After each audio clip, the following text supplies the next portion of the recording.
Well, here's a quick rundown. Updates, upgrades. This started off being the HyperRacing 1600 watt 48 volt it came with the 12 volt 12 amp hour batteries, which finally died. I upgraded to these were crap. Then I upgraded to these, which were the same size but heavier, 12 volt 15 amp hour batteries. Still had the same terminals, so everything's good. 4 batteries will fit in that, makes 48 volts. Then I upgraded from the 1600 watt motor to an 1800 watt motor. Same controller. I got a couple of more miles an hour. And just in case you didn't see the previous video, that is a 49cc Chinese CAG motor, C-A-G, I think it's called. It's got the gear reduction on it. I changed the sprocket to a variable pitch belt, and a variable pitch belt goes down to a 10-inch V belt pulley that I manufactured onto that wheel. I added a couple of kickstands for support. I also added nitrous, which that's what that button is for. Other than that, this is still it's still in its original configuration. I took off the knobby tires. I put on these tires because most of my riding is on pavement. So I added some fenders and a grab bar. The fuel tank, I run Rec 90, which is 90 octane, no alcohol.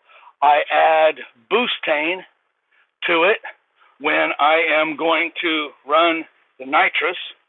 I have the twist throttle here for the electric with a gate valve here that will lean out my mixture. I also have a thumb throttle over here for the gas power. And the next incarnation was to go from the 1600 watt to the 1800 watt. Same controller, same batteries, same wire configuration, got a couple of more miles an hour. Then I was up to, let's say, I could peak out about 45 miles an hour with the electric and the gas and hit the nitrous.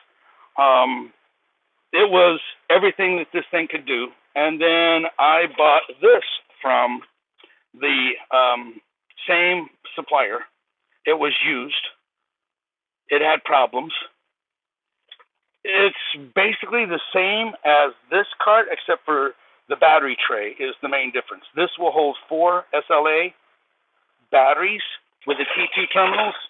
This one will hold 6 SLA batteries with the T2 terminals. The battery tray is bigger on this one. It came with a 60 volt battery and a 60 volt 2000 watt motor. And what I did was I upgraded to this 3000 watt motor, and we'll talk about the cooling fins, the heat sink here in a minute. And then I had purchased these other batteries, right? So from the supplier, I had purchased a 48 volt battery pack. This is the big 48 volt battery pack. See how big it is, right? And then 2 other battery packs I got from Chinese, which were both these right here, the 2000 milliamp hour, 20,000 milliamp hour battery. They're 48 volts. And the way I wired them was, as you can see, I wired those to a T connector, and I wired those to another T connector to this battery, that battery to a T connector to a big 100 amp fuse. The 100 amp fuse is the Scorpion 100 amp fuse, like this. There's an example of a regular 40 amp fuse and a 12 gauge wire. That is a 100 amp fuse in a 8 gauge wire. And then I also, to get the 72 volts, I ran my wires. The wiring configuration comes from all the positives, goes through my positive, goes through my 100 amp fuse, and then the 100 amp fuse goes to a negative of the battery. See that spark? So the controller just took some juice.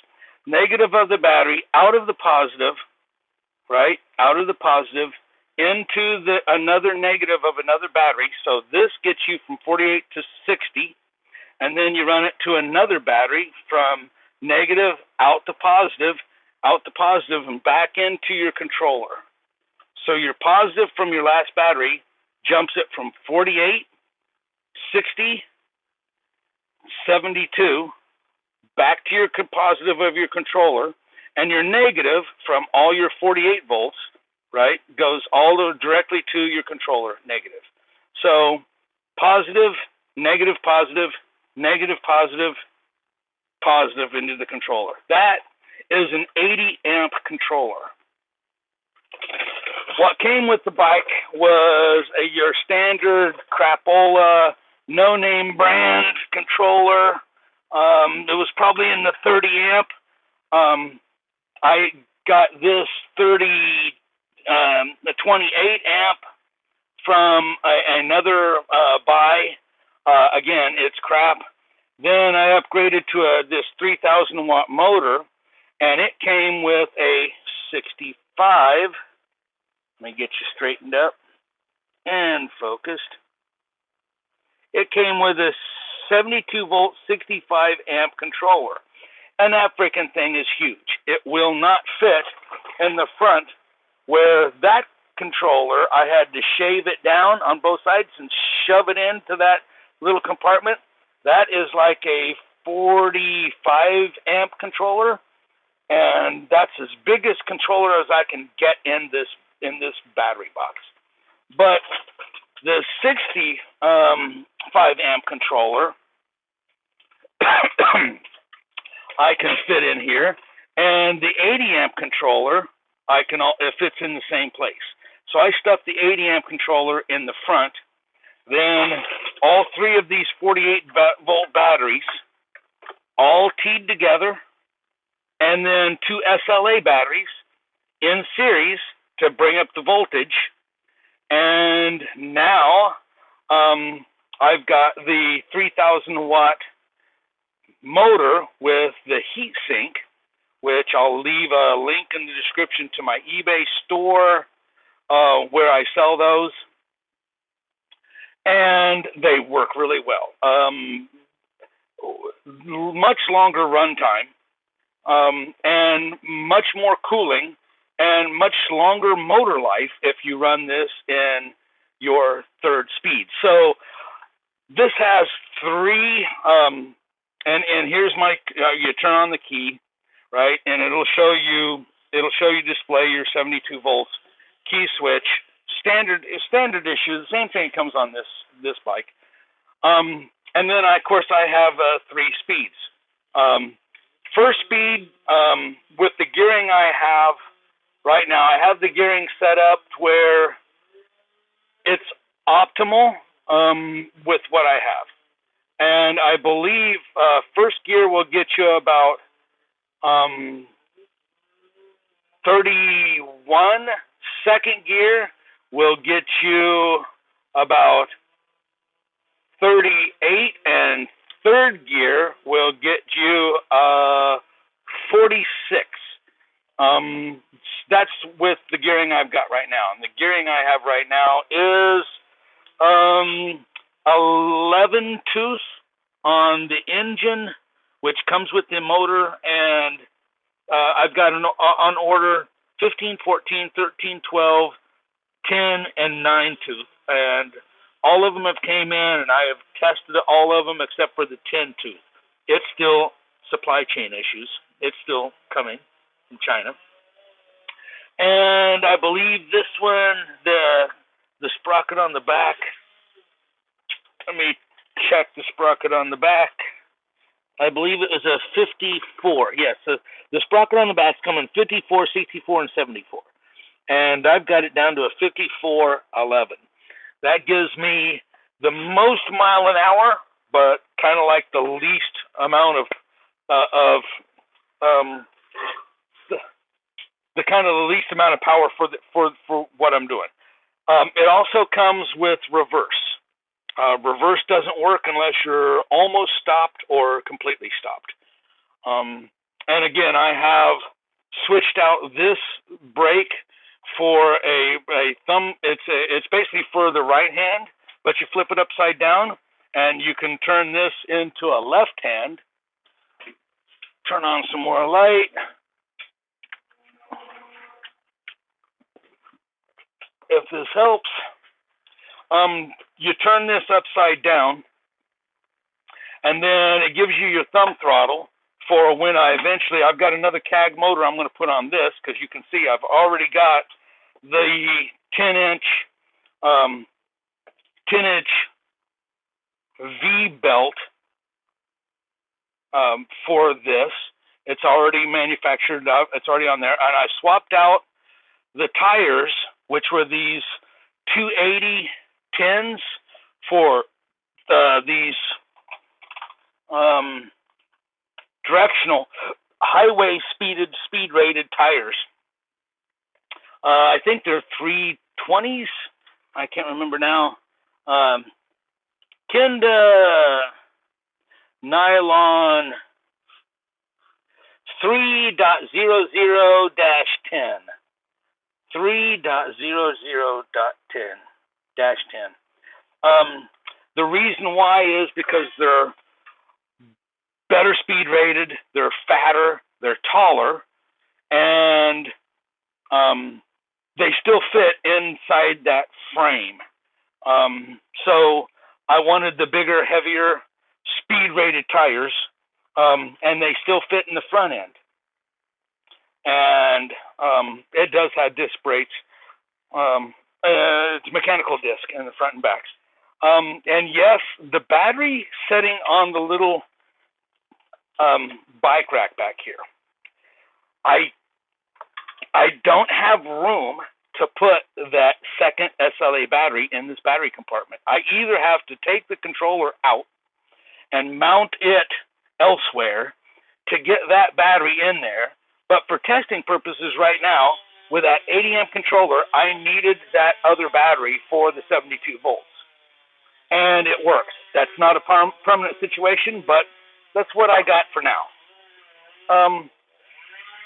Yes, my neighbors are cutting down the rubber tree next door. That's what that noise is. So, I also swapped out that with a 3,000 watt motor.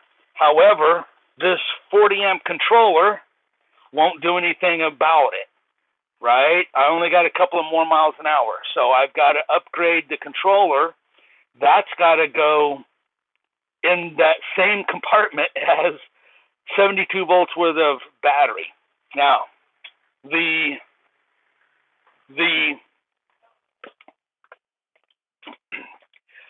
is the heat sink. This is like a 1600 watt 48 volt motor that came with the motor originally. This is like the 2000 watt. All of these 4-inch motors, whether they have the base on them or not, right? These all have the base on them. They're all motor mounts the same. From 1600 watt, 1800 watt, 2000 watt, 24, 26, and 3000 watt motors. They all have this base plate the same size. They'll bolt up and replace all of these. And these are heat sinks, and they work fantastically. And you can slide them on the end if you want, but they pop on, right? And I'm going to set you down, and I'm going to do that again.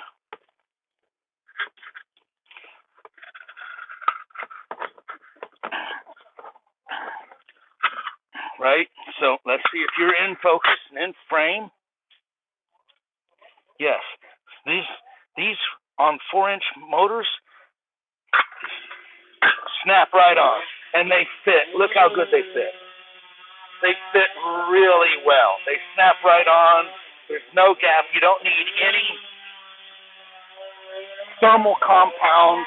You don't need any any compound at all. They work just fine without any compound at all. They're movable. They're reusable, as you've seen, and they work really great. My runtime on this motor increased substantially before it got too hot to touch, right? And the cool down rate on this motor was significantly faster because of the cooling fins. And I'm thinking that if I wanted to mod it even further, I've got a little room down here. I can rotate it around and cut another one of these up with just these fins and thermal paste it on the bottom there to give me one more set of fins.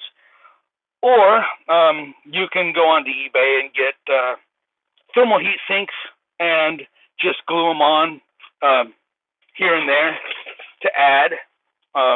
Mine, because of the suspension, I need this gap right here. That gap folds right, this piece right here will fold right into that gap as the suspension is moving, right? The suspension will move, and that goes right into this gap, and that's all the gap I need. I don't really need this gap, and I don't need that gap, but they are reversible, they're reusable, no compound needed. Okay, so I think we've pretty much covered everything.